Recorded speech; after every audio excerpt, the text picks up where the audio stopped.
Toujours sympa de savoir où vous vous situez. Je vais faire une petite vérification qu'on est bien en ligne. Peut-être est-ce que vous êtes en vacances? Parce que là, on est bientôt, les congés arrivent.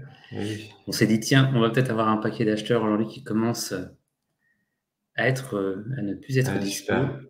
Ah, ça arrive. Ouais, ça arrive. On est 25, 7, ça monte là, 30. Bon, nickel. De toute façon, je crois que c'est un petit live, ouais, 266 personnes. On voit que c'est l'été, quoi. On a à peu près 3 fois moins d'inscrits que d'habitude. Mais on vous abandonne pas. On sait bien que l'été, les achats n'attendent pas. N'est-ce pas, Sébastien? Tout à Il y a un fait. petit air de vacances, surtout pour moi, puisque moi, je termine demain. Et toi, Seb, tu pars en vacances en août, c'est ça? Fin juillet. Oh, ça va. Ça y est, ça arrive. Bonjour Jean, bonjour Adrien, bonjour Mathieu, bonjour Christophe, bonjour Malika, bonjour Sandrine. Salut Hervé. Bon, c'est parfait, ça commence à arriver. Mathieu de La Roche-sur-Yon. Ah, tu les vois avant moi, les... Ah oui. Non, ils sont tombés en même temps. Il y a Bougeur. Bonjour Grenoble, pas mal. La Roche-sur-Yon, Grenoble. Je suis accompagné de Stéphanie Bucher. Nous sommes toutes les deux concernées par les achats responsables. Eh bien ça, c'est super, Sandrine. Enchanté. Et vous êtes où, du coup, Sandrine? Alors, Cyril, on a LinkedIn User, toujours le secret de Bordeaux.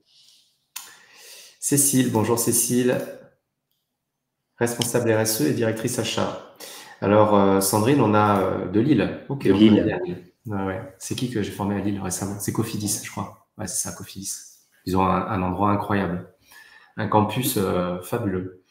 On a une phrase clé, d'ailleurs, le live doit être disponible sur YouTube, Sandrine.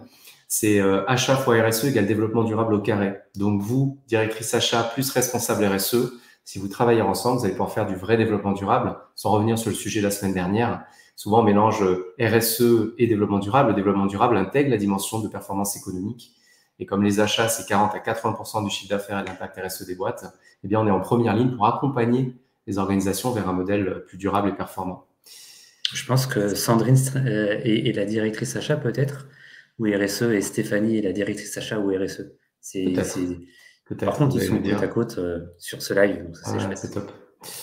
Bonjour Emmanuel, salut Christophe, un black belt chez nous. Hervé, Châlons-en-Champagne, Lille, il y a énormément de monde de Lille aujourd'hui. Peut-être parce que Lille, on part pas en vacances, on a plus des Haussiens sur l'île, non l'inverse, d'accord. Mais du coup, l'inverse de qui? Parce que moi, j'ai dit que c'était vous la directrice achat et Sébastien a dit l'inverse. Bon, on va démarrer. Les deux, ouais, continuez de nous dire où vous êtes. A priori, ça marche. Bon, Sébastien, un sujet de la plus haute importance aujourd'hui, puisque on va aborder ce qui est en quelque sorte un petit peu le chaînon manquant dans la bibliographie existante, puisque quand on regarde toute la bibliographie existante au niveau des achats, eh bien finalement, il n'y a pas de processus pour structurer une stratégie achat. Au mieux, on va retrouver la matrice de Kralich aujourd'hui, qui permet d'identifier et d'analyser un portefeuille. Mais globalement, il manque vraiment une brique dans la manière de structurer la montée en maturité d'un service achat. Et je ne parle même pas d'intégrer la dimension RSE, puisque la RSE vient s'intégrer aujourd'hui dans notre action aux achats, ça fait partie de nos 4 grands axes d'obligation de résultat. Et donc, voilà. Et donc, c'est ce que l'on fait chez Swap, puisque maintenant, ça fait 13 ans que nous développons une approche méthodologique aux achats qui intègre la RSE pour accélérer la transition des organisations. Et c'est de ça dont on va parler aujourd'hui. Donc, vous allez sortir de cette... Yousra, elle était à Cofidis, ouais, bien sûr. Ça y est, je me rappelle. Et j'ai perdu le fil. Oui, en sortant de ce live, vous allez avoir vraiment les clés pour comprendre comment structurer un plan d'action achat sur un portefeuille intégrant la dimension RSE, d'accord, avec une grande précision. Et vous allez voir le plus important sur l'obligation de résultat. Vous allez voir comment on identifie les familles les plus critiques sur les portefeuilles, notamment par rapport aux enjeux RSE, mais aussi aux enjeux de performance économique et de risque sur la supply chain, pour pouvoir déployer des plans d'action qui, de manière naturelle, viennent intégrer la dimension RSE. Et naturellement, quand on travaille sur les sujets les plus critiques, sur les sujets de performance économique et les sujets RSE, naturellement, on va générer beaucoup plus de résultats que si on travaille sur les familles qui ont très peu d'impact. Voilà. On va être à l'opposé de mettre des bornes électriques sur les parkings et passer sa flotte en véhicule électrique. Alors, certaines entreprises qui ont des très grandes flottes, ça peut être un enjeu prioritaire d'action. Et en général, dans les entreprises industrielles, ça reste assez secondaire. On va voir 2 niveaux de démarche, parce que pour le coup, ce qu'on va vous présenter s'applique à 2 types de problématiques ou de besoins. La démarche individuelle. Là, vous êtes acheteur et vous avez besoin effectivement de mettre en place une stratégie et vous voulez avoir une stratégie qui pourrait être diffusée sur un outil, en tout cas qui soit travaillé pour être prise au sérieux par votre direction.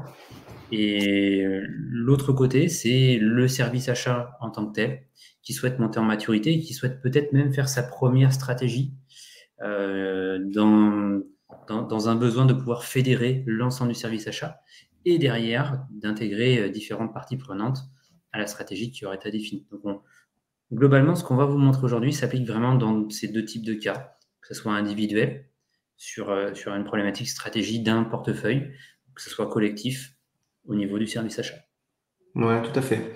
Ce que l'on va voir, en fait, pour reprendre ce que tu dis et ceux qui vont suivre jusqu'à la fin, en fait, effectivement, quand on s'attaque à un portefeuille achat, on est très orienté résultat, finalement assez peu obligation de moyens, même si nous, on doit être en capacité finalement d'amener nos portefeuilles sur un haut niveau de maturité. Ça sous-entend qu'on doit être formé, qu'on doit avoir le temps de le faire, etc.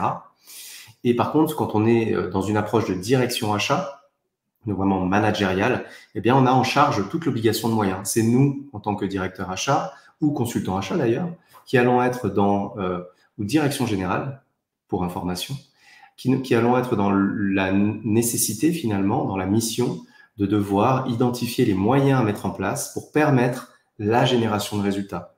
On ne peut pas attendre d'une équipe achat qu'elle soit niveau 4 de maturité, on va y revenir, si derrière nos acheteurs n'ont aucune formation achat, il n'y a aucun process en place. On a mis 2 personnes pour gérer 60 millions alors qu'on a 80 personnes pour gérer 100 millions d'euros de chiffre d'affaires vente. Vous voyez un peu l'idée, donc une décorrélation des ressources trop importante.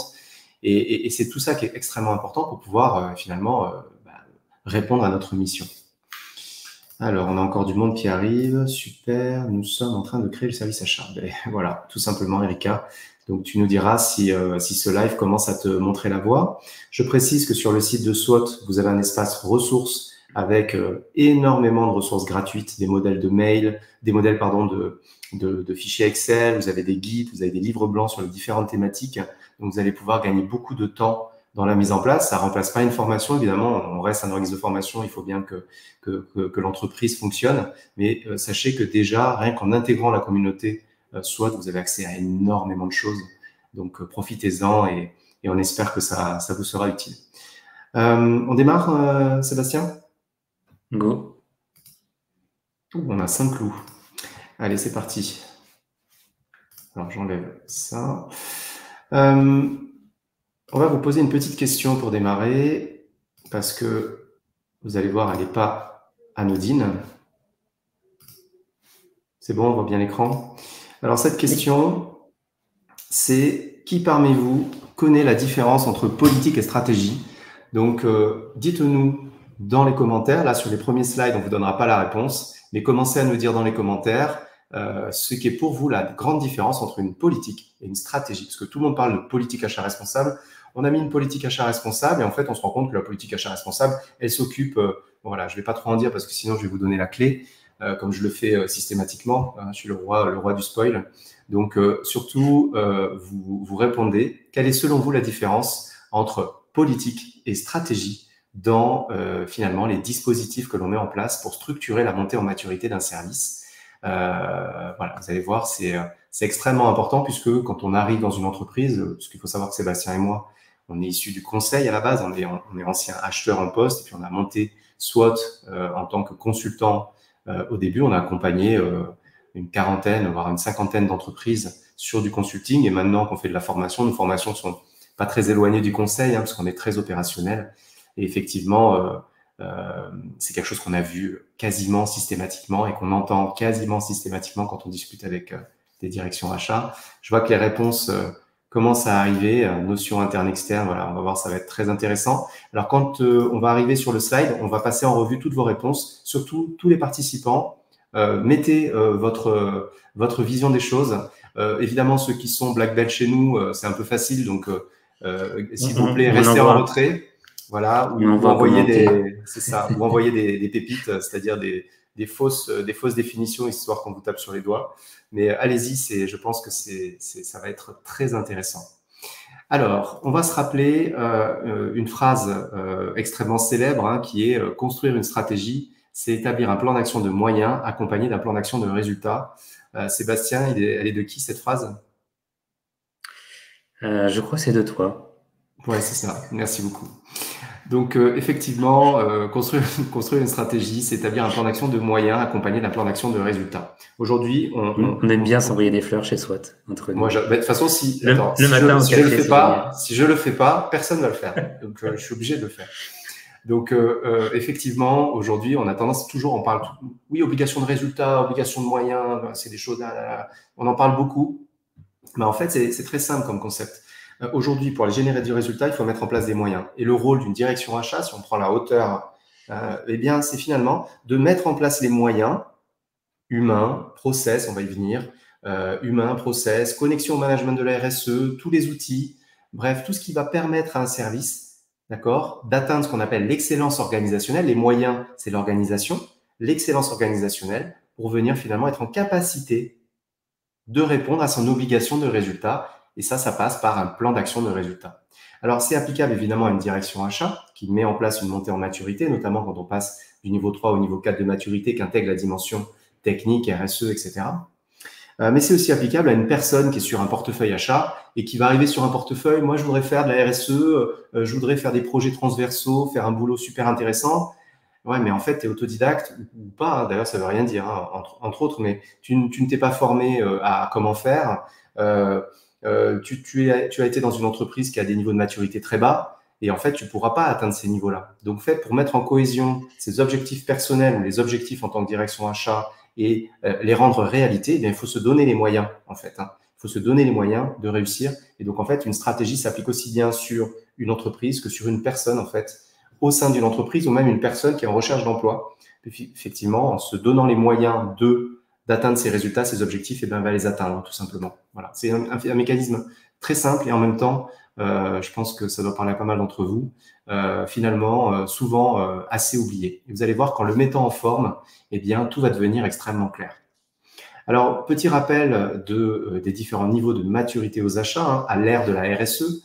Aujourd'hui, on retrouve les 3 niveaux principaux. On les a présentés dans les lives précédents. Et si vous allez sur les différents guides qu'il y a sur le site internet, vous verrez les pourcentages des différents services achats en France. Ça fait peur, hein.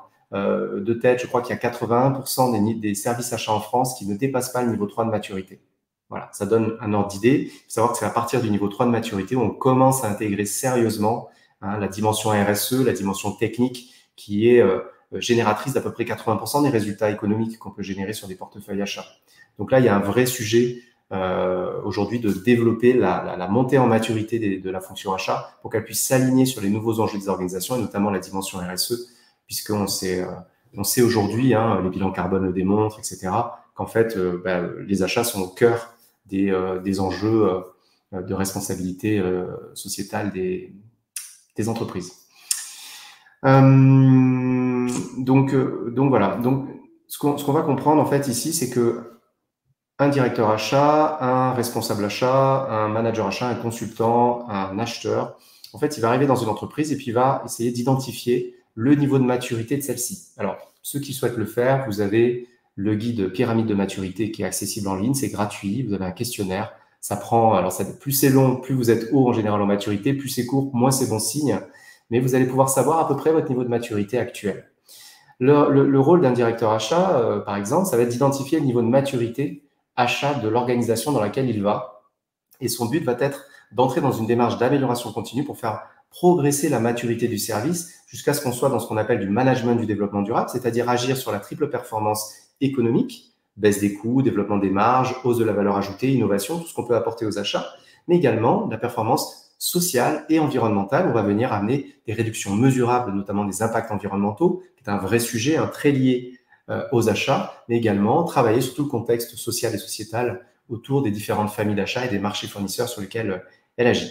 Et donc, entre les deux, il y a une phase clé qui est la phase de transformation, où là, on va vraiment agir de manière beaucoup plus transversale sur des leviers techniques. Je vous donne un exemple. Par exemple, si vous travaillez sur des bouteilles en plastique, typiquement, vous allez travailler sur la réduction du poids, vous allez travailler sur la technique, vous allez travailler avec la production, vous allez travailler avec les fournisseurs, vous allez travailler peut-être sur des nouveaux matériaux, etc., etc. Vous allez travailler vraiment sur toute la chaîne de valeur jusqu'au client final pour à la fois améliorer la performance économique, réduire le risque, extrêmement important aux achats, réduire les impacts RSE et bien sûr améliorer la réponse apportée aux parties prenantes.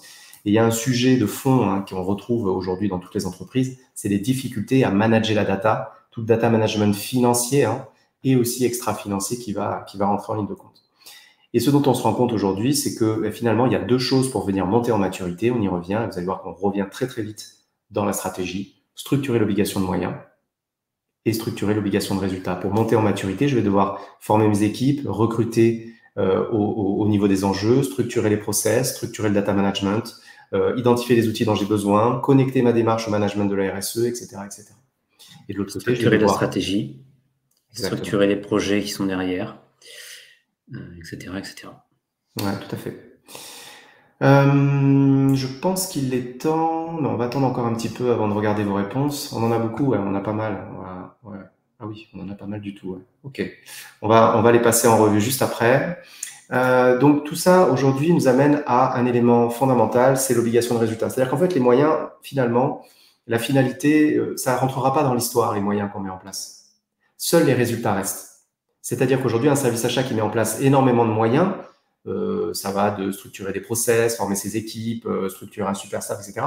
S'il n'y a pas les résultats concrets derrière, en fait ça ne fonctionne pas. Donc la finalité c'est toujours les résultats. Et à l'ère d'aujourd'hui, à l'ère de la 4e révolution industrielle, celle de la RSE, eh bien, en fait, on se rend compte que la fonction achat a aujourd'hui 4 grands axes d'obligation de résultat. C'est sa mission aujourd'hui, c'est ce qu'on va retrouver dans, alors j'allais dire une bêtise, dans la politique. De toute façon, vous avez déjà répondu, donc on va y revenir dessus. Ce qu'on retrouve dans la politique, c'est la mission de la fonction achat. La mission de la fonction achat est de contribuer à la performance économique de l'organisation, de manager le risque supply chain. Donc là, on est vraiment sur la fonction achat des 40, 50 dernières années, Peter Krallich, etc.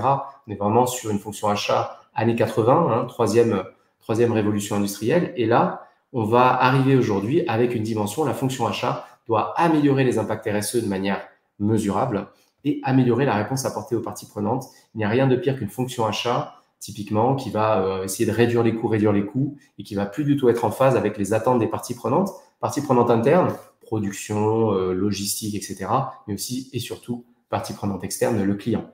Toute amélioration de la performance économique aux achats qui va à l'encontre de la réponse apportée et des attentes des parties prenantes est une réponse qui est inadaptée aujourd'hui. Voilà. On peut imaginer notre pyramide là sur notre quadrant de 4 zones comme un plan plat, et à partir du moment où on a un déséquilibre, eh bien on va avoir la pyramide qui ne va pas rester droite et qui potentiellement va s'effondrer à un moment donné, soit parce qu'on a trop tiré la performance économique. On a eu beaucoup d'exemples par rapport à ça, où en fait on se retrouve avec un pool fournisseur qui arrête de vouloir travailler avec nous parce que le marché change, les acteurs évoluent et on n'accepte plus les conditions drastiques ou trop contraignantes qui peuvent nous être imposées. Soit parce que les parties prenantes en interne, elles ne veulent pas suivre, soit parce qu'effectivement, on n'a pas assez sécurisé. Donc, on peut avoir des gens très performants avec qui on travaille, mais malheureusement, si on travaille avec une seule personne, son usine est à brûle. Donc, le management du risque, c'est un échec. Et dernièrement, en fait, on peut être boudé par les clients de l'entreprise. On peut être mis de côté parce que on n'a absolument pas intégré les impacts RSE dans le développement de l'entreprise de manière générale. Effectivement, sur nos derniers projets, on met ça complètement de côté et on se retrouve effectivement sur un marché aujourd'hui qui est concurrentiel, qui est mondial, où certains acteurs vont être valorisés par rapport, effectivement, à une entreprise qui n'intègre pas justement ces impacts RSE. Donc, vous voyez que ces 4 éléments-là sont clés. Et effectivement, comme Guillaume le précisait, on se souvient des résultats et on ne se souvient pas des moyens. Donc, à un moment donné, effectivement, les résultats, il faut les obtenir et il faut aussi les valoriser. C'est très important parce que c'est ce qui vous permet de venir marquer des esprits au quotidien avec vos résultats. Oui, tout à fait. Alors, je vais faire un petit tour de table des réponses. Alors, Emmanuel, la stratégie découle de la politique achat. C'est un grand oui. Merci Emmanuel. Notion interne-externe. Alors Sandrine, effectivement, il y a toujours une notion interne-externe, puisque là, regarde, sur l'image qui est sous nos yeux, hein, tu vas le voir juste après, puisqu'on va rentrer dans le détail de la structuration d'une stratégie, d'une analyse de portefeuille. Mais améliorer la performance économique et manager le risque supply chain, c'est très interne comme démarche, alors qu'améliorer les impacts RSE et améliorer la réponse aux parties prenantes, c'est finalement assez externe dans l'approche. Alors, externe au service achat, puisque quand tu es une fonction achat qui est orientée sur, par exemple, des frais généraux, une réponse aux attentes des clients internes, en fait, les clients internes, c'est un peu l'externe au service achat. Mais oui, effectivement, il y a toujours une démarche interne-externe. D'ailleurs, je ne sais pas depuis quand tu nous connais, Sandrine, mais l'histoire de SWOT, SWOT, force, faiblesse, opportunité, menace. On a mis un deuxième T parce que c'était déjà déposé avec un T, tout simplement. Mais effectivement, dans tous nos processus, à partir de la stratégie, l'analyse interne et l'analyse externe sont des éléments que l'on retrouve et les bases de la stratégie, si on rentre, je me permets une petite anecdote par rapport à ce que tu évoques, Sandrine. Aujourd'hui, et là par contre, c'est pas moi qui ai inventé cette phrase très connue, c'est Sun Tzu dans l'art de la guerre, puisque la stratégie vient d'une linguistique de guerre en fait, des techniques de guerre, et Sun Tzu est un peu le père fondateur de la stratégie qu'on retrouve aujourd'hui dans l'entreprise, mais qui à la base était pour la guerre. Et j'ai jamais réussi à la dire correctement, mais peut-être qu'aujourd'hui je vais y arriver. Donc, qui se connaît lui-même, qui ne se connaît ni lui-même ni les autres, perdra inéluctablement toutes les batailles. Qui se connaît bien lui-même et ne connaît pas les autres, pour chaque victoire connaîtra une défaite. Et qui se connaît bien lui-même et connaît bien les autres, gagnera toutes les batailles. Donc, se connaître soi-même, c'est l'interne, ses forces et ses faiblesses. Connaître l'externe, c'est les opportunités et les menaces. Et quand tu maîtrises cette analyse-là, tu vas pouvoir définir une stratégie pertinente. Donc, c'est très pertinent ce que tu dis, Sandrine, mais tu ne réponds pas à la question de la différence entre la politique et la stratégie. Politique, donner la vision et la stratégie explique comment y parvenir. Tout à fait, Alexandre, c'est très pertinent puisque politique, en fait, vous allez le voir, bon, ceux qui connaissent déjà, mais politique, c'est le why, c'est le pourquoi. Voilà, c'est notre mission. D'ailleurs, on retrouve les 4 axes que vous avez sous les yeux. Pourquoi on fait les choses. Et la stratégie, c'est le comment. Donc, c'est là que je rebondis sur ce que tu dis, Alexandre. La stratégie explique le comment y parvenir, effectivement. La politique, c'est la vision, c'est le pourquoi. Pourquoi on fait les choses, quels sont nos engagements. On raccorde ça en général aux ODD, aux objectifs du développement durable. Quelle est la mission de la fonction achat? Elle est connectée à la vision d'entreprise pour permettre finalement une logique, une suite logique de la contribution des achats dans la vision. Et effectivement, la stratégie explique le comment. Mathieu... Les commentaires de Catherine et Sylvain, justement, qui reprennent exactement ces termes-là. Ouais. Alors, la politique doit être inclue dans la stratégie. Alors, effectivement, quand tu fais un diagnostic achat, tu fais une mini-stratégie, tu peux définir qu'il faut faire une politique. Voilà. Mais je ne suis pas sûr que tu l'aies dit dans ce sens-là, Oumar. Catherine, politique égale vision d'entreprise. Oui, effectivement. Alors, au sens politique achat responsable, ça va un petit peu plus loin que ça. Mais effectivement, c'est le why, donc la raison d'être de la fonction achat, qui est la même pour tous les services achats aujourd'hui. La raison d'être de la fonction achat est d'accélérer la transition de l'entreprise vers un modèle qui sera à la fois plus durable et performant économiquement. Et pour y arriver, elle va travailler sur ces 4 axes. La politique, c'est le why. Sylvain, très juste. Sylvain Guéraud voilà, la stratégie, c'est le comment. On est d'accord. Christophe Germain, la stratégie est au service de la politique. Tout à fait. C'est l'ensemble des moyens et méthodes mises en œuvre. Tout à fait. Il y a un cycle, je ne sais pas si je l'ai mis dans la présentation, je le présente assez souvent, la politique et l'engagement, la stratégie, objectif à atteindre. Pas exactement, Erika. Il va falloir qu'on soit un petit peu plus précis, mais c'est pas exactement ça. Mais ce n'est pas totalement faux. Mais les termes utilisés, voilà, notamment les objectifs, en général, ne sont pas définis à ce niveau-là. Mathieu, j'ai pas compris ce que tu as écrit. You sera la politique des règles standards fixées par l'entreprise. Oui, pourquoi pas. Ensemble des moyens pour y arriver. L'ensemble des moyens pour y arriver, Catherine, c'est la stratégie, justement. Tout à fait. Plan à suivre pour objet. Oui, tout à fait, Yousra. Bon, voilà. Je pense qu'on a bien compris. Vision long terme, après une analyse de fond. C'est pas exactement ça, Nathalie. Moyen, ok. La stratégie est un plan global à long terme visant à atteindre des objectifs. La politique consiste à un principe directeur. Tout à fait. Bon, Jean, tu étais black belt, toi. Effectivement, pour revenir sur le commentaire de Nathalie, on voit souvent la stratégie comme quelque chose de long et compliqué à faire. Et du coup, on se dit, mais obligatoirement, ça va être pour un projet long terme, pour quelque chose d'envergure. En fait, aujourd'hui, on peut avoir dans notre stratégie une stratégie justement de résolution de certaines problématiques rapides, sous 3 mois, sous 2 mois, une victoire courte, et effectivement mettre en place une stratégie qui peut être du long terme, qui peut inclure la montée en compétence des autres services de l'entreprise vis-à-vis de ce que représente la fonction achat. Là, on va être sur du long terme, mais on peut être aussi sur des tout petits projets sur votre portefeuille qui sont stratégiques et très importants pour l'entreprise, que vous avez défini effectivement avec un process qui peut être assez long. Et justement, ce process-là, c'est ce que nous proposons de réduire, en tout cas de structurer, avec des outils sur lesquels vous avez juste à suivre les étapes et un outil qui nous permet de formaliser tout ça. C'est ce qu'on va voir. Tout à fait, ouais. Cyril, oui, ça donne un axe directeur, mais on l'a vu, ça en donne 4 en fait. Ça va un petit peu plus loin que ça. Politique, présence mondiale, stratégie, choix des meilleurs fournisseurs. Là, Christophe, je t'invite à rester vraiment jusqu'au bout parce que je pense qu'on va complètement redéfinir ta vision de ce qu'est une stratégie et donc une politique. Pareil pour Malika. Désolé dans l'obligation de vous quitter. Au revoir, Malika. C'est gentil de dire au revoir. Franchement, c'est sympa. J'imagine que ça a été contrainte et forcé parce que quitter un live aussi sympa, c'est quand même... Bref. Alors, donc ici, vous avez une vision de la fonction achat. Là, on va avancer assez vite dans l'approche méthodologique. Donc, vous avez tous les enjeux organisationnels, c'est un mind map de la fonction. On va retrouver les ressources humaines, les process, la RSE, les outils, une vision très précise en fait des sujets organisationnels pour aller structurer l'obligation de moyens. Et de l'autre côté, on va avoir tout le portefeuille avec les articles, les familles, les sous-familles, les catégories, les achats directs, indirects, d'investissement, etc. Et donc, tout ça, c'est ce qui va amener l'obligation de résultat. C'est sur ça qu'on va aller générer des résultats. Alors, comment ça fonctionne? C'est extrêmement simple. Ici, on va rentrer les données.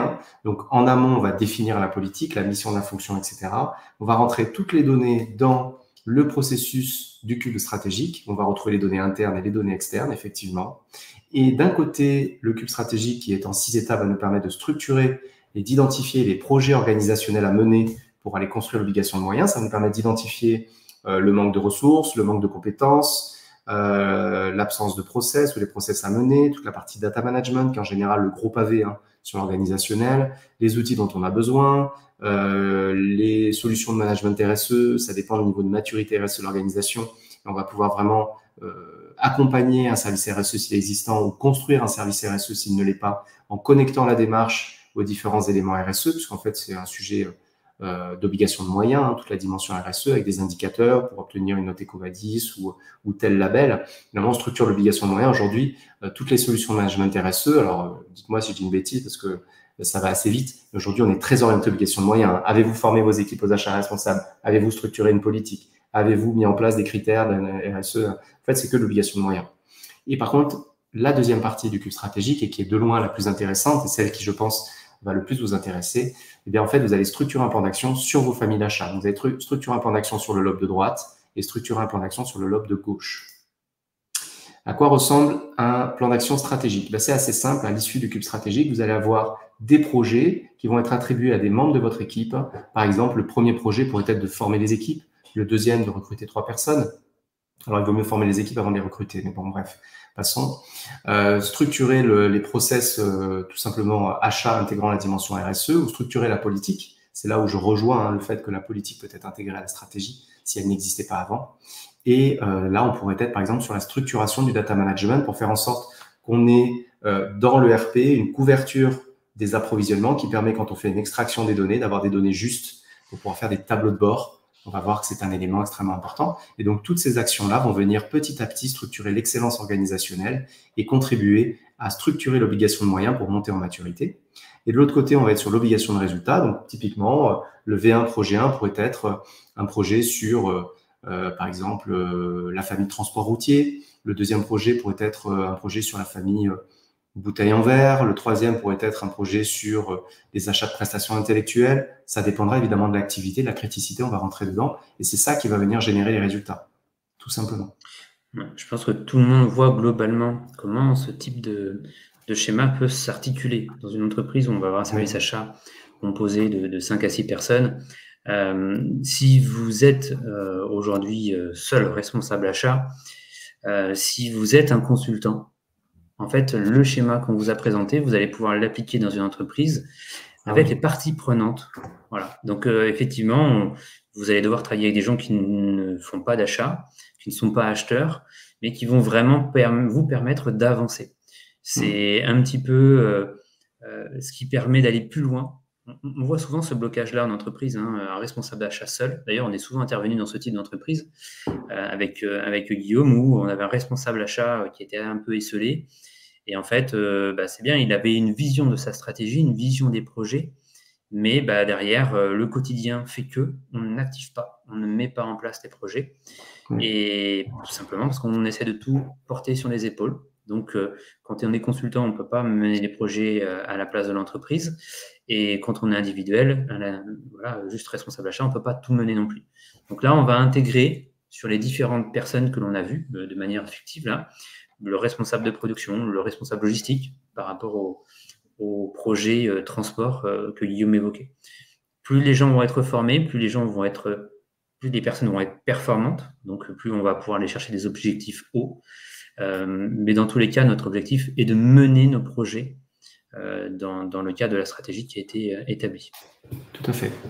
Alors, comment on structure un plan d'action? On va s'orienter sur l'obligation de résultat aujourd'hui principalement. Mais là, vous avez les 6 étapes pour structurer une stratégie. Donc, la première étape est de faire tout simplement un tableau de bord. Aujourd'hui, on ne peut améliorer que ce qu'on peut mesurer. Donc, si on n'a pas les données, si on ne connaît pas notre top 20 des familles achats, si on n'est pas capable d'identifier les niveaux de risque, on va avoir encore plus de mal à identifier les niveaux RSE et donc de structurer sa stratégie. Donc là, il y a un vrai enjeu autour de mesurer. C'est souvent la première chose qu'on fait dans les 3 mois quand on arrive en poste. On regarde les outils existants et on va venir structurer un tableau de bord. Alors, je vais partager un exemple de tableau de bord. Beaucoup d'entre vous le connaissent et certains d'entre vous savent déjà le faire, tout simplement. Alors, tac.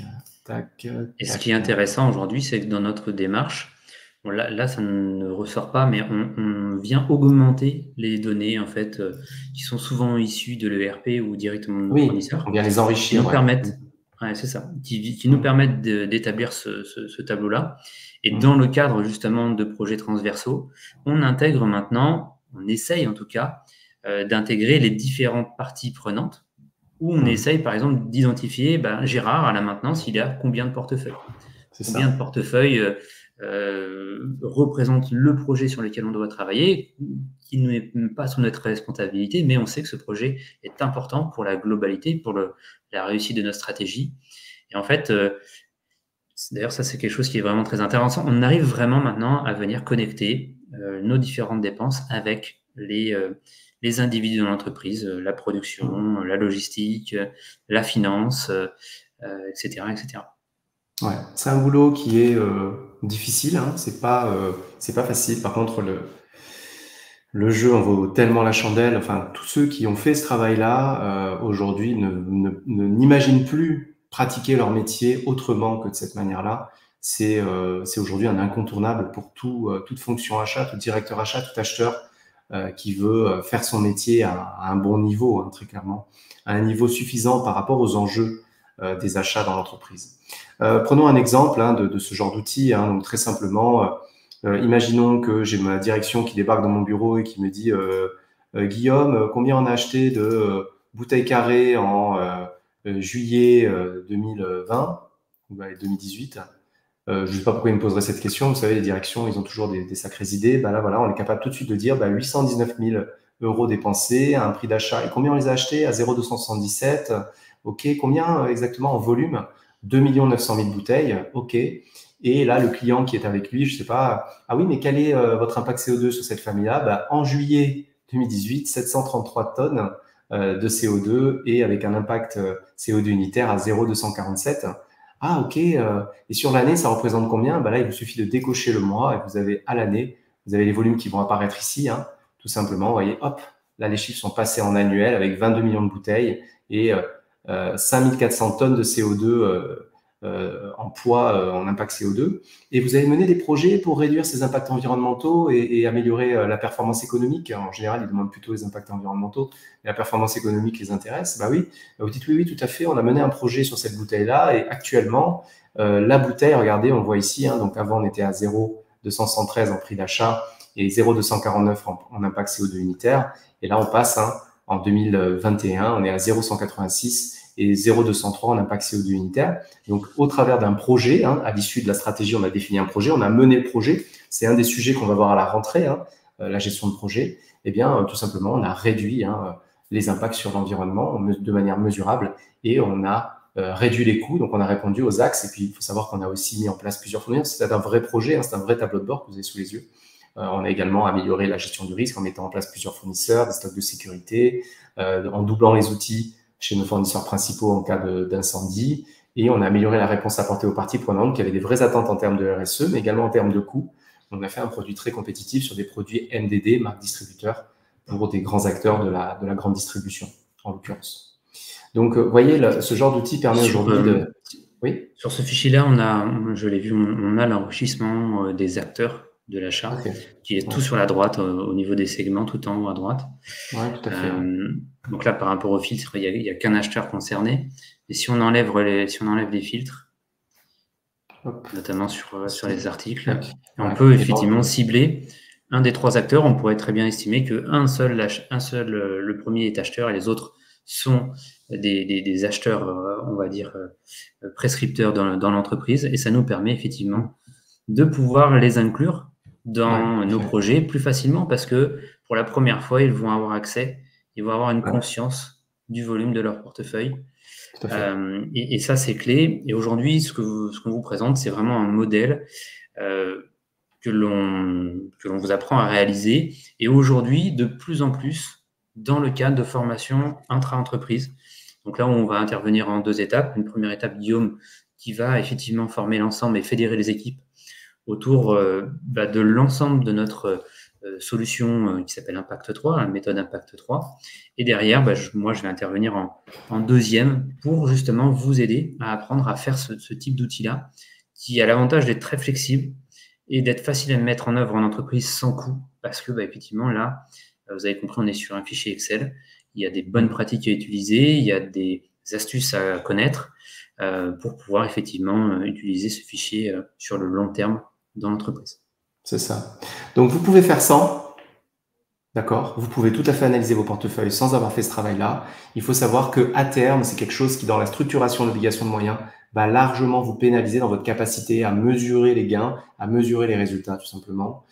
Donc, voilà. Mais c'est la phase la plus difficile, mais c'est celle qui va vous faire gagner un temps fou et énorme. Et puis surtout, il faut savoir que quand vous arrivez sur un poste, notamment de direction achat, de consulting, tout simplement en tant qu'acheteur projet, parce qu'on a plusieurs histoires, même plusieurs dizaines d'histoires d'acheteurs qui sont arrivés sur des portefeuilles, qui ont structuré les tableaux de bord, puis se sont retrouvés propulsés sur le devant de la scène en interne, avec tous les bénéfices qu'on peut en tirer, voire même on en a qui sont devenus directeurs achats des entreprises dans lesquelles ils étaient, tellement l'impact dans l'esprit des personnes autour d'eux, du savoir-faire des tableaux de bord, est venu rassurer en fait finalement leurs interlocuteurs, la direction générale. Et une fois que les personnes sont rassurées sur votre niveau d'expertise, parce que ça, c'est des éléments concrets, en fait, c'est des livrables concrètes qu'on va remettre à une direction, naturellement, comme par hasard, tout devient plus simple pour accompagner finalement la montée en maturité du service.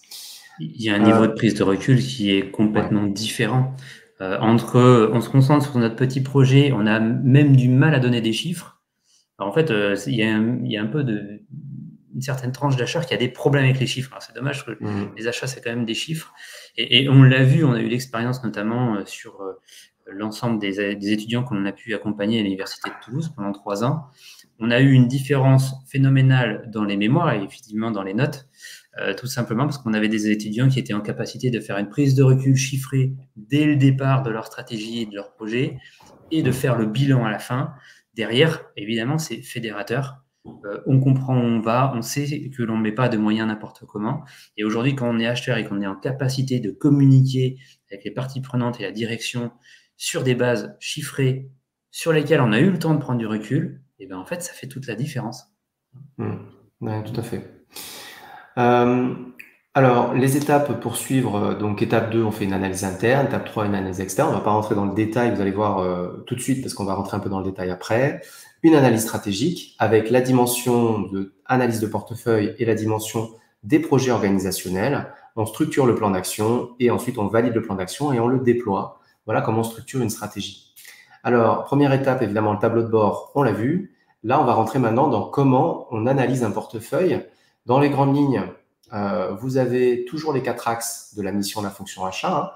Donc, la criticité sur la performance économique, sur le risque, rappelez-vous, les 4 axes de la mission de la fonction achat, développer la performance économique, réduire les risques ou manager les risques, améliorer les impacts RSE et améliorer la réponse aux parties prenantes. Eh bien, votre stratégie sur vos portefeuilles va naturellement être d'identifier là où il y a le plus de criticité sur ces 4 axes qui sont votre mission, pour identifier là où il faut agir en premier, tout simplement. Il faut agir là où ça fait le plus mal, parce que c'est là où il va y avoir le plus de résultats sur les 4 axes de votre métier. Là, vous avez une clé de compréhension qui, normalement, si vous avez bien compris ce que je viens de vous dire, devrait ne plus vous quitter pour la suite de votre carrière aux achats. Donc, en fait, sur chaque axe, on va avoir des critères qui vont nous permettre de pondérer, en fait, une note pour chaque famille, d'accord, et définir en interne si la famille est simple, lourde, risquée ou stratégique. Une famille qui a des gros impacts sur la performance économique et des gros risques supply chain est ce qu'on appelle une famille stratégique. Souvent, on dit, ouais, c'est une famille stratégique, mais on ne sait pas vraiment ce qu'il y a derrière. Voilà ce qu'il y a derrière. Une famille stratégique, c'est une famille qui a un gros poids sur la performance économique, un gros risque. Elle est donc stratégique. Si elle n'était pas risquée et simplement lourde sur la performance économique, elle serait lourde. Si elle n'était pas lourde sur la performance économique, mais elle était très risquée, elle serait risquée. Et si elle est ni lourde ni risquée, elle est simple, tout simplement. Voilà. Donc ça, c'est l'analyse interne. Et puis l'analyse externe, on va analyser les critères RSE. Donc il y en a un certain nombre. On va identifier une note d'impact RSE, puis on va identifier les criticités sur les parties prenantes en interne des différentes familles. Et c'est également très simple. Une famille qui a une grosse criticité RSE, une grosse criticité sur les parties prenantes, est une famille à impact externe prioritaire. Une famille qui a des gros enjeux RSE, mais de faibles impacts sur les parties prenantes, a plutôt des enjeux de durabilité, d'accord ? Une famille qui a des gros enjeux sur les parties prenantes, mais finalement de faibles impacts RSE, est une famille plutôt orientée sur l'image. Et une famille qui a très peu d'impact, ni en termes de RSE, ni parties prenantes, va avoir un impact externe marginal. Et quand on croise ces deux analyses, interne-externe, rappelez-vous, force, faiblesse, opportunité, menace, on est vraiment dans une analyse SWOT, eh bien, naturellement, on arrive sur une analyse qui nous permet de dire qu'une famille va être, par exemple, stratégique, parce qu'elle a un gros poids sur la performance économique, un gros risque, avec des impacts externes prioritaires, donc elle va être stratégique ici, avec des impacts externes prioritaires. Le croisement des deux nous permet de dire que c'est une famille stratégique avec des impacts externes prioritaires, tout simplement. Et ça, c'est aujourd'hui une des clés de compréhension de notre métier qui permet de structurer des stratégies sur des portefeuilles très efficacement. Tu veux dire quelque chose, Sébastien ? Ouais, ce qui est génial, c'est que quand on engage ce type de projet-là au niveau d'un service achat, c'est qu'on va pouvoir engager plein de discussions parce que les critères que vous avez vus ici, il va falloir les pondérer. Et en fait, travailler sur la pondération de ces critères va obliger tout le monde à ouvrir les yeux sur « Ah oui, effectivement, je comprends plus finement chaque niveau. » Et on va se rendre compte que dans notre équipe achat, on va avoir des acheteurs qui vont être très sensibilisés RSE, donc qui vont avoir des idées très tranchées sur effectivement comment pondérer les critères RSE. Et on va avoir d'autres acheteurs qui vont avoir une vision économique plus aboutie.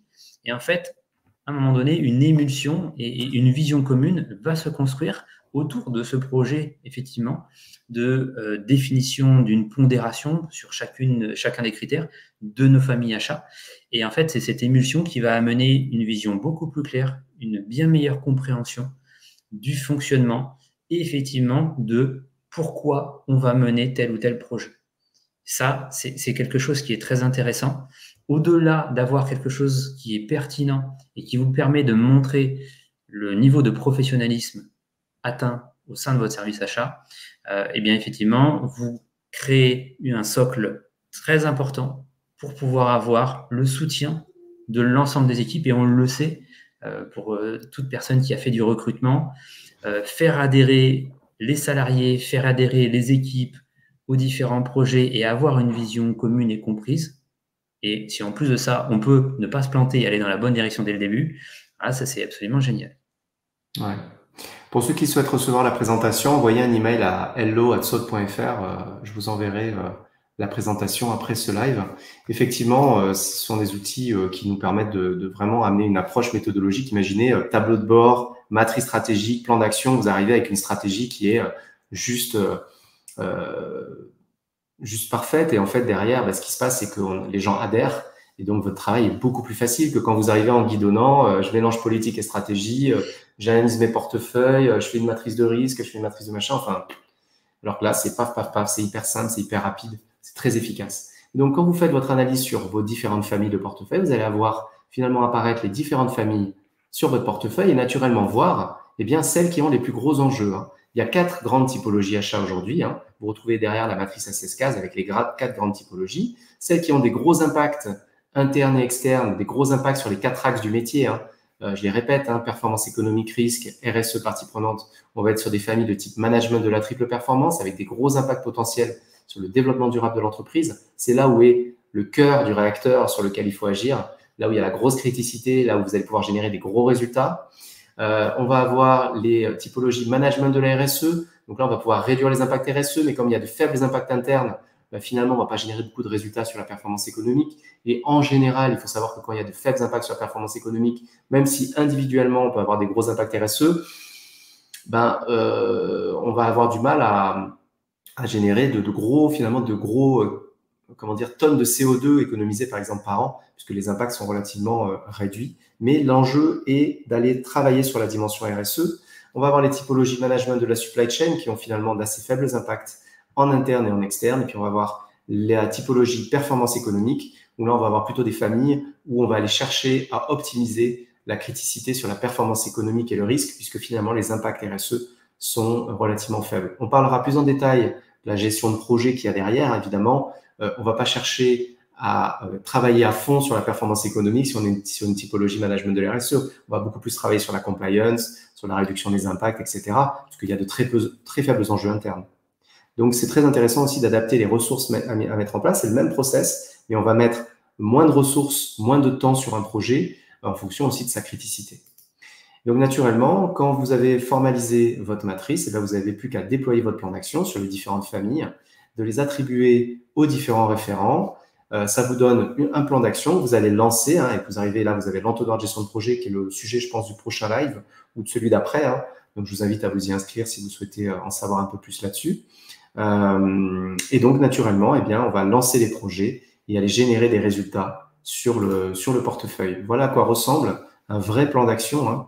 Donc là, vous avez V1 projet 1, vague 1 projet 1, vague 2 projet 2, vague 1 projet 3, vague 1 projet 4, où là, vous allez envoyer les projets par vague parce qu'on ne lance pas tous les projets en même temps. On adapte les projets aux ressources disponibles. Il n'y a rien de pire qu'une entreprise ou qu'un service achat qui lance tous les projets en même temps. Il n'y en a aucun qui aboutit. Surtout, des projets les plus importants possibles, vous les attribuez à une, voire plusieurs personnes en fonction de leur portefeuille. Et derrière, vous assurez que les projets sont suffisamment avancés avant de lancer le second, parce que sinon, vous êtes sûr que vous allez avoir les gens qui vont se disperser, vous allez fatiguer tout le monde, surtout quand on sait que les projets que l'on mène, quand on est dans une dimension de fort niveau de maturité, impliquent énormément de parties prenantes.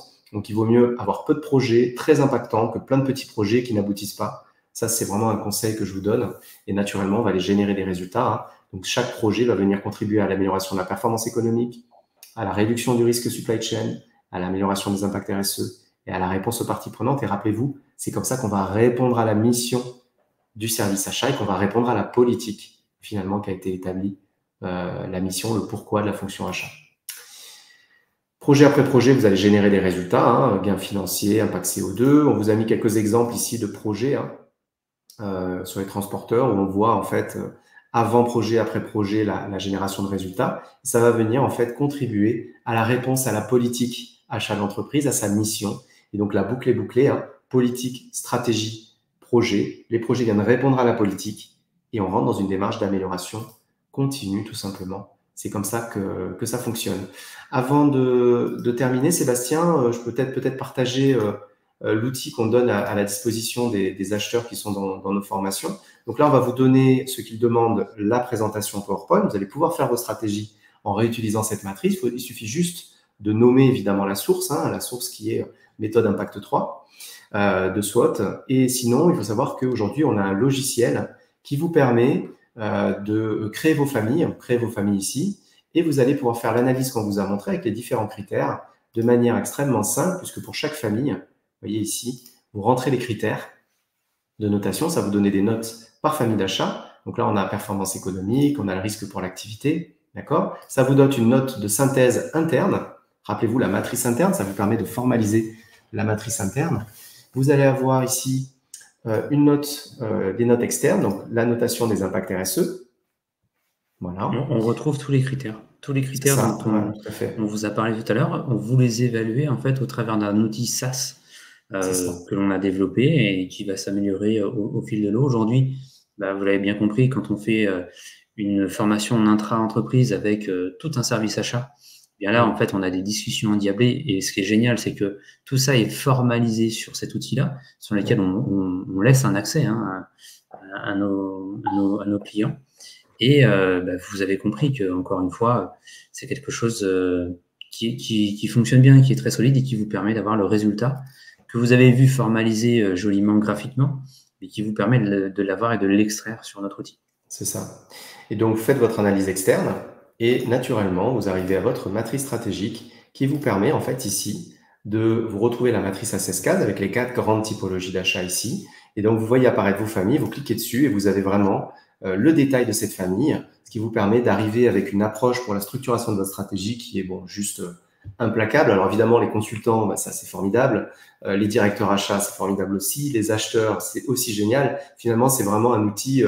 Nous, quand on a démarré, on aurait bien aimé l'avoir. Donc en fait, aujourd'hui, notre mission chez SWOT et aussi de vous apporter tous ces outils-là pour pouvoir finalement accélérer la transition des organisations vers un modèle plus durable et performant. Nous sommes entreprise à mission pour information, et notre mission, c'est celle que je viens de vous dire, c'est la mission du service achat. Et pour y arriver, on a créé ces outils-là, ces formations-là pour vous permettre de le faire. Et voilà. Et donc aujourd'hui, on donne un libre accès au logiciel à toutes les personnes conformes. On vous apprend à l'utiliser pour pouvoir structurer des stratégies efficaces. Et donc naturellement, vous retrouvez ici ce qu'on a vu sur la présentation avec le détail des notes, l'indice de développement durable, où vous allez avoir vraiment la criticité. Là, on voit très bien que les bouteilles sont ultra stratégiques. Et en cliquant dessus, et ça, c'est le sujet du prochain live, en cliquant dessus, vous allez arriver dans la matrice projet. Vous allez pouvoir venir structurer et intégrer les différents leviers que vous allez pouvoir activer pour venir améliorer la performance économique, réduire le risque, améliorer les impacts RSE et améliorer la réponse aux parties prenantes avec un ensemble de leviers que vous allez activer dans le cadre d'un appel d'offres. Mais c'est pas le sujet du jour, Sébastien, on en parlera à la rentrée. C'est le prochain live. C'est ça. N'hésitez pas à nous faire un retour. Ceux qui veulent recevoir la présentation, vous nous envoyez un mail. Est-ce que ça vous a plu déjà? Dites-nous. Aziz, c'est marqué en gros à l'écran pour recevoir la presse. hello@swot.fr. Ouais, hello@swot.fr, pardon. Alors, qu'est-ce que vous en avez pensé, ceux qui sont avec nous là? Est-ce que ça vous a intéressé? Dites-nous. Ça met toujours un peu de temps à arriver. Oui, il y a toujours un petit peu de décalage. Après là, c'est l'heure de fin de journée ou des dernières actions de la journée. En tout cas, j'ai reçu énormément de mails là pour recevoir la présentation. Ouais, ça vous a plu? Catherine, vous avez appris des choses? Selena? Ah, Erika. Bon, super. N'hésitez pas à demander si vous voulez un rendez-vous de présentation. Ouais, tout à fait. Très heureux de vous présenter tout ça. Dites-nous là un petit peu ce que vous avez appris, si vous avez appris des choses, ce qui vous a marqué, si vous avez des questions, on est à votre disposition. On a encore quelques petites minutes avec vous. Hervé, merci Hervé. Tu es un fidèle, je sais que tu viens souvent. Merci Oumar. Merci Alice. Merci Christophe. Merci à tous. Super. Toujours très plaisir. Super, Cyril. Top. Bon, ça vous a plu quoi. Peyo, salut. Merci Jean. Ah oui, Jean. Oui, Jean, tu as accès au logiciel, toi. Tu es un black belt. Faut juste que tu le demandes. Merci pour la présentation. Merci Sophie. Merci Aziz. Oui, je crois qu'il fait les journées classe virtuelles à partir de septembre, Jean. D'accord. Merci Selena, merci Timothée. Contenu concret, c'est super. Bah écoute, c'est tout ce qu'on attend. C'est tout ce qu'on essaye de faire, en tout cas, Timothée. Donc, bien sûr, on vous parle de nos outils, nos formations, mais sachez que déjà, de vous donner tout ça, c'est énorme. Vous pouvez déjà beaucoup avancer tout seul. Si vous souhaitez aller plus loin, évidemment, c'est normal de passer par nos formations. On n'a rien sans rien, évidemment. Et puis, ça soutient le projet SWOT. Je vous rappelle qu'on est avant tout une communauté. Nous sommes une entreprise à mission et évidemment, nous créons des choses pour vous. Donc voilà, j'utilise souvent la pyramide. Ah, Catherine, ça me fait plaisir. La pyramide, je l'ai créée en 2016, je crois, pour ton information. Elle m'est venue en vacances en Guadeloupe. Voilà, pour l'anecdote. J'ai eu un flash, je me suis réveillé au milieu de la nuit en vacances. Et j'ai fait, mais oui. Il a été dessiné une pyramide dans le sable. Ouais, c'est vrai. J'ai pas dormi de la nuit. Et voilà. Pour l'anecdote, je m'en souviendrai toujours de la fois où j'ai eu le flash de la pyramide de maturité, qui finalement est aujourd'hui utilisé, on le voit, par des milliers et des milliers de personnes. C'est rigolo que ça serve. Ça permet de résumer, hein, c'est quoi la fonction. Merci LinkedIn User. Merci Emmanuel. Merci Cyril. Merci Christophe. Tu fais un mail, Christophe, si tu veux les outils. On va faire un mail à tous les anciens apprenants. Bien sûr, je pense d'ici la rentrée. Voilà. Nous avons hâte de rentrer dans le concret dans une prochaine formation. Ah ben, il y a plein de gens qui arrivent en formation, en fait. Merci, Cécile. Bon, ben, c'est super. Il est temps de vous quitter. Surtout, n'hésitez pas à envoyer un mail si vous souhaitez recevoir la présentation. Voilà. Et bien sûr, si vous souhaitez vous former, ce n'est pas déjà le cas, eh bien, vous savez où nous trouver sur le site swot.fr. Et sur le site swot.fr, vous avez plein de ressources à votre disposition.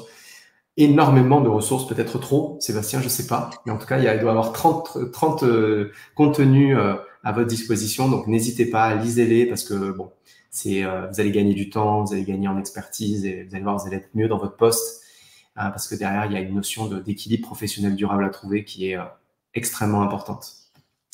Ciao tout le monde. Allez, au revoir à tous. Ciao, ciao.